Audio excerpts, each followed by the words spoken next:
सपनों को पूरा करने के लिए घर से निकलती थी। कभी किसी ने मुझे रोका नहीं था। मैंने जो सपने देखे थे वो मम्मी पापा ने ही दिखाए थे। बेटी तू ये कर सकती है, वो भी कर सकती है। भाई से लड़ाई होती थी। दिल बहुत बड़ा था उसका भी।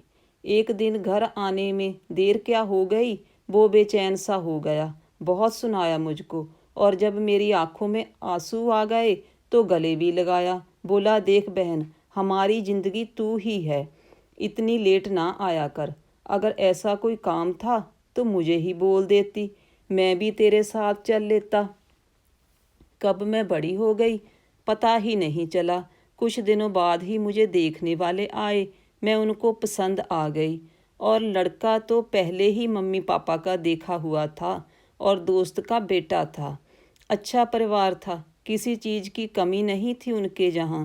मम्मी पापा खुश थे तो मैंने भी कोई ऑब्जेक्शन नहीं किया। शादी से पहले जो रस्में होती है वो सब पूरी हुई और फिर हंसी खुशी दिन कटने लगे। शादी से पहले कभी उनसे मुलाकात नहीं हो सकी क्योंकि वो दूसरे शहर से नौकरी करते थे। पर हाँ, कभी कभी फ़ोन पर बात हो जाया करती थी। उन्होंने शादी के लिए जो समय तय किया वो ऐसे दौड़ता आ रहा था कि मानो उसे किसी को हराना हो। तह दिन आ ही गया। सब तैयारी हो चुकी थी। बस सब बारात का इंतज़ार कर रहे थे। इंतज़ार ख़त्म हुआ और बारात दरवाजे पर। धीरे धीरे शादी की सभी रस्में पूरी हुई और मैं मम्मी पापा और भाई से विदा होकर अपने नए घर ससुराल चली। रास्ते में सिर्फ यही सोच रही थी कि घर नया होगा, लोग नए होंगे, रिश्ते नए होंगे, नया नया माहौल होगा, कैसे एडजस्ट कर पाऊंगी मैं। ऐसे ही कई विचार मन में उथल पुथल हो रहे थे। मेरा नया घर आ गया। बहुत से रिश्तेदार जो हमारा इंतज़ार कर रहे थे। गाड़ी जैसे ही घर के आगे जाकर रुकी, बहुत सी औरतों ने गाड़ी को चारों तरफ से घेर लिया। चाची, ताई, भूआ, मामी, नानी, जेठानी और पता नहीं कौन कौन। थोड़ी सी देर बाद ही हमें गाड़ी से उतारा गया और बहुत सारी रस्में पूरी करवाई गई। पूरी रात ना सोने की वजह से मुझे नींद तो बहुत आ रही थी पर सो ना सकी। शाम होते होते बहुत से मेहमान जा चुके थे और पास पड़ोस वाले भी। बस कुछ खास लोग ही बचे थे, जैसे मेरी ननद, उसके बच्चे, ननदोई और दो बुआ, राधे, छोटी वाली बुआ का लड़का और शायद दो तीन और लोग। मेरी ननद मजाक कर रही थी मुझसे।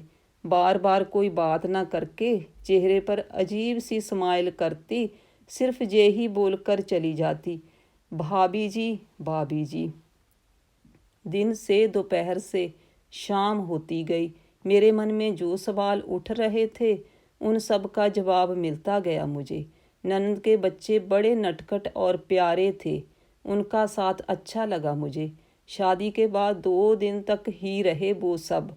उनकी एग्ज़ाम थी, इसीलिए ननद भी बच्चों के साथ ही चली गई। मैं भी अपने मम्मी पापा और भाई से मिलकर वापस ससुराल आ गई।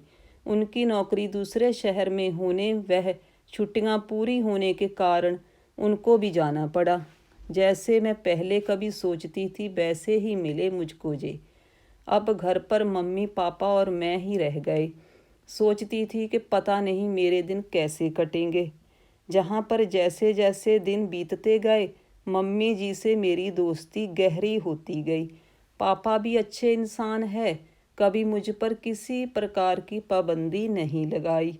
वो तो घर कभी कभी ही आते हैं, पर मम्मी जी से अच्छी दोस्ती होने के कारण मुझे कोई परेशानी नहीं हुई।